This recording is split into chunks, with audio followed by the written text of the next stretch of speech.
harus lebih menyeluruh, dan lebih penting ialah tatkala kita menilai puluhan bilion ringgit wang yang diperuntukkan bagi orang miskin, apakah sampai kepada kumpulan sasaran atau tidak.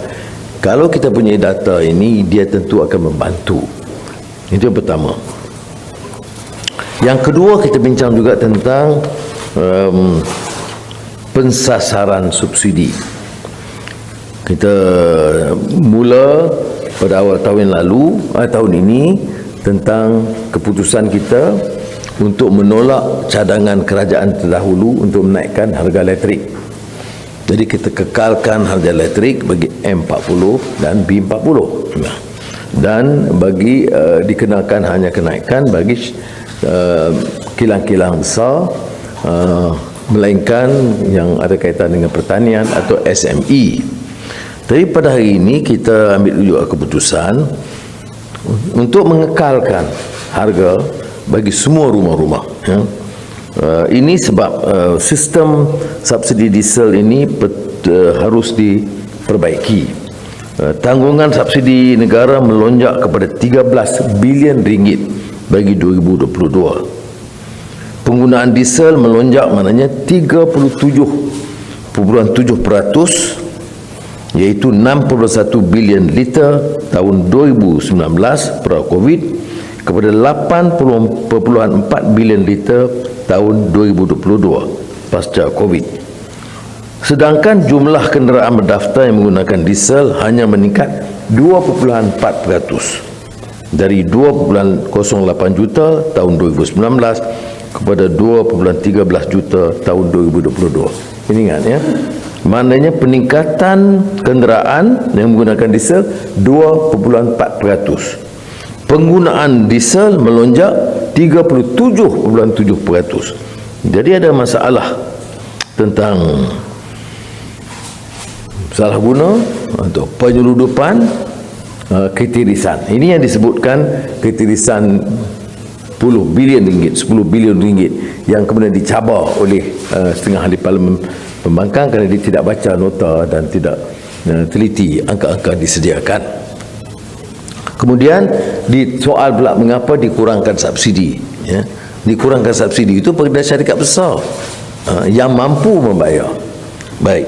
Oleh itu dalam cadangan kita ialah pemberian diesel bersubsidi itu diteruskan, tetapi mesti melalui fleet card, sistem kawalan diesel bersubsidi yang ada sekarang diperluaskan. Kerana dengan cara ini kita dapat mengesan siapa yang perlu boleh pakai, tapi jangan dia ambil diesel dan jual kepada kilang-kilang seperti mana berlaku sekarang. Yang keduanya, kita juga sedang akan diperinci kenderaan mana yang diperlukan dan sebagainya, tetapi yang jelas ialah subsidi diesel tidak dinaikkan. Yang akan dinaikkan atau kalau keperluan umpamanya rumah-rumah perseorangan, rumah perseorangan yang penggunaannya itu sangat tinggi. Umpamanya kalau rumah guna 3 fan 4 aircon, dia harus bayar kos sebenar dan tidak menggunakan subsidi. Maknanya M40, B40 tidak dinaikkan. Tapi rumah-rumah yang menggunakan elektrik yang tinggi itu akan dikenakan bayaran ikut kos pasaran, harga pasaran. Ini kena faham ya. Jadi jangan kata tidak ada kenaikan bagi rakyat. Tidak kenaikan bagi 90% mungkin rakyat, ya, tetapi ada kenaikan bagi rumah-rumah yang menggunakan elektrik yang berlebihan, termasuk penggunaan aircon yang banyak. Okey, terima kasih. Kalau ada soalan, ada yang ada soalan? Ya. Perluasan pemberian diesel subsidi bersasaran, adakah selepas ini bila program ini dilaksanakan harga diesel akan digabungkan mengikut harga pasar Tak berbangkit, dia kita cuma nak tentukan supaya yang berhak akan peroleh diesel subsidi. Kita tidak mahu ini hanya mengekang kebocoran, ketirisan. Tinggi jumlah sangat tinggi. Seperti mana yang saya sebut tadi tentang penggunaan tentera dan juga kenderaan dan juga keperluan nelayan ada dibangkitkan tentang bagaimana diesel itu dijual kepada kapal-kapal asing di tengah laut dan kemudian di sempadan.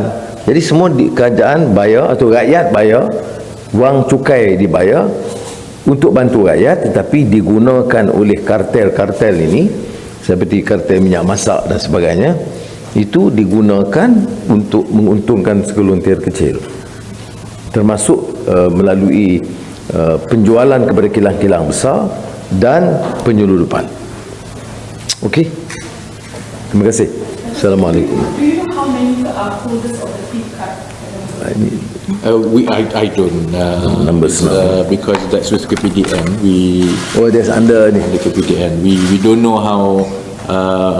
I personally don't know how many flip card holders now, but the plan is to expand to even more public sector and private sector involving logistic, because we want to protect to make sure that subsidized diesel really go to the sectors that deserve it. Again, so the fleet card macam Datuk Seri Anwar sebut tadi will enable us to monitor much better as part of our efforts to combat penyeludupan, ketirisan. You know, it requires a lot more holistic than just penguatkuasaan, because otherwise letih juga our penguatkuasa tu kerja. And with this, I think more kenderaan will get it, but at the same time we are hoping that will also lessen ketirisan.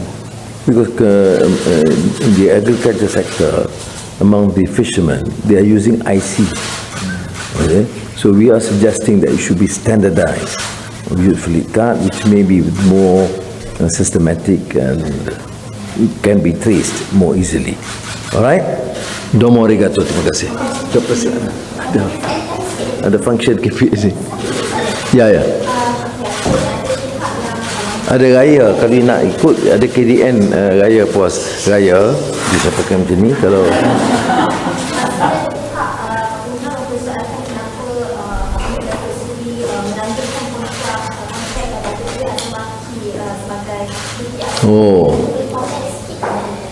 dia dilantik oleh Perdana Menteri masa Paguh, dan walaupun ada isu dia bangkitkan dulu, dalam segi kerja saya tengok saya bagi kelonggaran dan wewenang sepenuhnya kepada SPRM dan juga kepada Peguam Negara untuk menjalankan tugas, dan setakat yang saya lihat mereka jalankan tugas dengan memuaskan.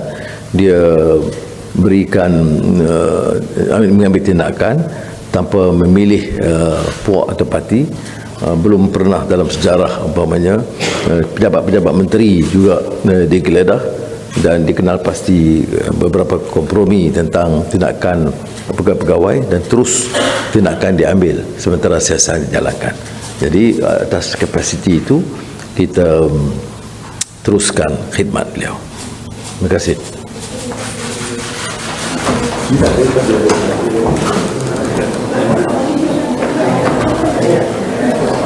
Go.